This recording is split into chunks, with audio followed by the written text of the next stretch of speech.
Madame Gaudry dit bonjour. Bonjour Jean-Claude. Merci, bonne année. Bonne année à vous. Une année aussi. qui commence bien pour vous. Ah, ça on va voir, sans savoir. Savoir.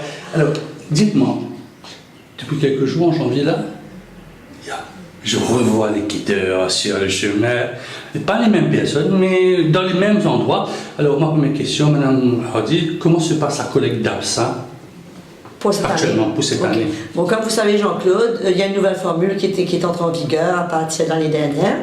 Et nos conditions, nous, pour l'absinthe, c'est on a droit à avoir 10 quêteurs pendant 10 jours au mois de décembre, 10 nouveaux quêteurs 10 jours au mois de janvier et 10 nouveaux quêteurs au mois de février. 10 jours toujours, c'est-à-dire 30 quêteurs au total. Donc, c'est sûr que, bon, sur le plan, ce qu'on a de réussite sur le plan, ce qu'on a ramassé dans les boîtes, je ne vais pas me plaindre pour le mois de décembre, ça s'est très bien passé. Mais par contre, je dois dire que sur le plan administratif, c'est vraiment compliqué à organiser. Ça a été du travail en plus et ça a été beaucoup de pression sur toute notre équipe. Et maintenant, bien sûr, pour les collecteurs, ça a été encore bien plus dur. Le fait de pouvoir collecter 10 jours de suite, toute la journée, dans tous les temps, soleil comme pluie, ben ça a été vraiment très dur pour nos collecteurs. Et c'est pour ça que je veux vraiment les saluer pour leur dévouement, pour leur effort et au nom de la communauté diabétique, au nom de l'association et au nom personnel, leur dire vraiment merci et tirer le chapeau parce qu'ils se sont vraiment donnés sans relâche. Si eux ils ont donné, les Mauriciens aussi ont donné. Je dois dire que, comme toujours, les Mauriciens ont été généreux, ils ont été vraiment, ils nous ont encouragés, ils ont été solidaires, comme toujours. Au fait, le problème, c'est que jusqu'à présent, on savait que chaque année, on pouvait compter sur les Mauriciens. Donc 60% de notre budget était déjà pourvu à travers la collecte d'absinthe. Mais maintenant, bien sûr, c'est différent. Et il nous faut nous réadapter maintenant, il nous faut penser autrement, il nous faut avoir d'autres stratégies pour pouvoir rencontrer les dépenses et rencontrer les besoins de l'absinthe pour l'année 2019. Donc on voit beaucoup de dévouement. Pourquoi vous continuez? Une autre personne à votre place, elle aurait fatigué avec ça. Moi, je baisse les bras. L'année prochaine, oui. Je trouve de toute façon. Pourquoi vous ne baissez pas les bras? Je comprends Jean-Claude ce que vous dites, puisque c'est vrai, quand on a appris les nouvelles conditions de la collecte, je me suis dit, écoutez, s'il faut fermer l'association, on va fermer l'association. Mais après, j'ai été encouragée, je me suis dit, non, on ne va pas fermer l'association, on va trouver d'autres solutions. Mais la raison qui nous pousse à continuer, c'est simple. Il y a tellement de souffrance à l'île Maurice par rapport au diabète. Que ce soit le nombre de diabétiques, 300 000 diabétiques mauriciens qui souffrent de diabète, 11 Mauriciens qui meurent tous les jours à cause d'un diabète mal contrôlé, 500 personnes qui subissent des amputations par an. Il y a une telle souffrance qui découle du diabète au niveau social, au niveau familial, qu'aujourd'hui je crois que sans hésiter, on peut dire que le diabète est l'ennemi numéro 1 de santé publique à Maurice et l'ennemi numéro 1 des Mauriciens.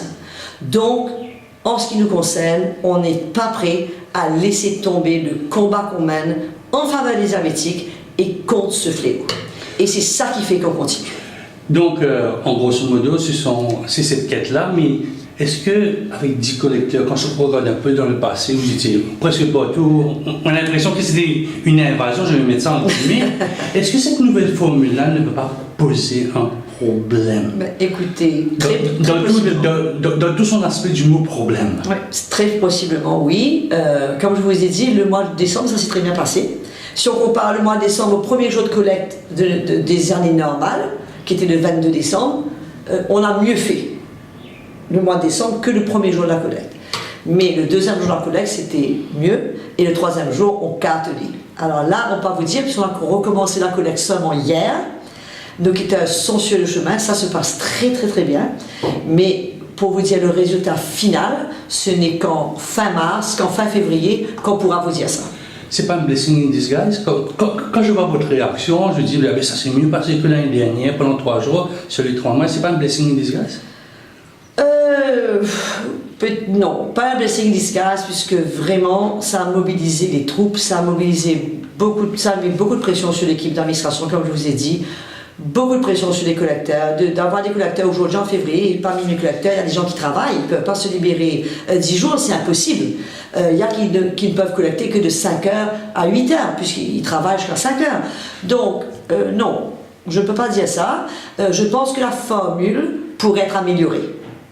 On pourrait garder la base de la formule, mais peut-être avoir un dialogue avec les autorités pour améliorer et quand même relever un peu la pression que ça emmène dans l'équipe et dans les collecteurs.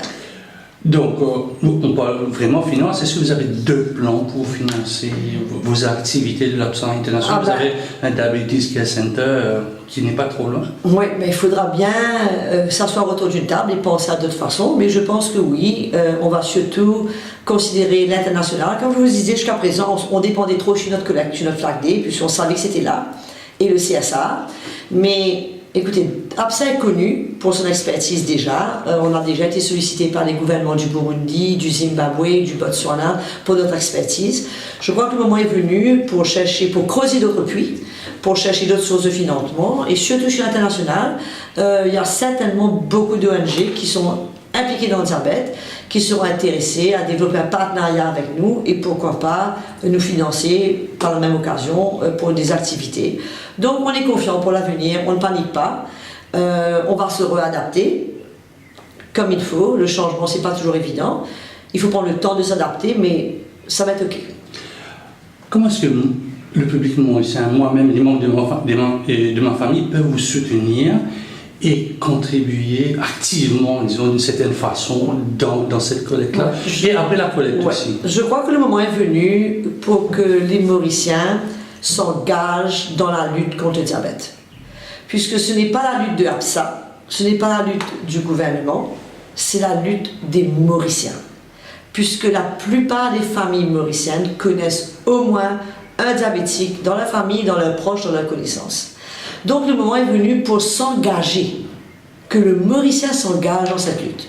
Et je pense que c'est bon la collecte pendant le temps qu'on est sur les rues. Bien sûr, on vous encourage, les Mauriciens, à être généreux, surtout donner le sourire, ne faites pas de reproches à nos collecteurs, parce que, croyez-moi, ils payent un prix très très cher pour être sur les rues toute la journée, matin et soir, pendant 10 jours. J'avais des collecteurs qui ne pouvaient plus marcher après 10 jours, ils étaient tellement fatigués. Mais je crois aussi que les Mauriciens peuvent s'engager à soutenir la collecte. Bon, on a déjà le Juice, qui est un moyen très très pratique. Qu'est-ce que ça coûte aux Mauriciens de soutenir 10 roupies, 20 roupies, 50 roupies par mois? Mais si j'ai 1000 Mauriciens qui soutiennent 50 roupies, mais ça me fait 50 000 roupies et ça m'aide à soutenir mon association. Et je pense que c'est la même chose que les Mauriciens peuvent soutenir d'une manière régulière. Et notre slogan, c'est vraiment tous en cœur avec ABSA contre le diabète. Je crois que c'est ça notre appel, c'est que le Mauricien se solidarise et que ce ne soit pas notre fardeau, que ça devienne le fardeau de tous et qu'ensemble, on puisse lutter contre cet ennemi commun qui est le diabète. Et j'invite donc les Mauriciens à reconsidérer cela et à envisager une petite contribution, même mensuelle, afin qu'on puisse avancer et devenir de plus en plus efficace dans ce que nous faisons.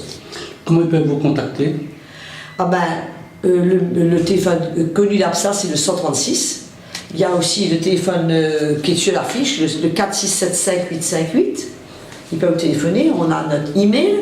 Moi, c'est président@absainternational.org. Et on est toujours là pour servir les Mauriciens. Et contactez-nous, on veut vous aider et on veut vous servir. C'est notre cœur, c'est notre désir. Facilitez-nous la tâche et laissez-nous savoir comment on peut vous aider. Madame Odeodi, merci beaucoup. À moi de te remercier, Jean-Claude, merci beaucoup de nous avoir donné cette occasion. Et encore une fois, merci à tous les Mauriciens, merci à tous mes collecteurs qui se donnent sans relâche pendant ces 10 jours. Et à tous ceux qui vont nous soutenir, merci d'avance. Et je profite pour vous souhaiter une excellente année 2019.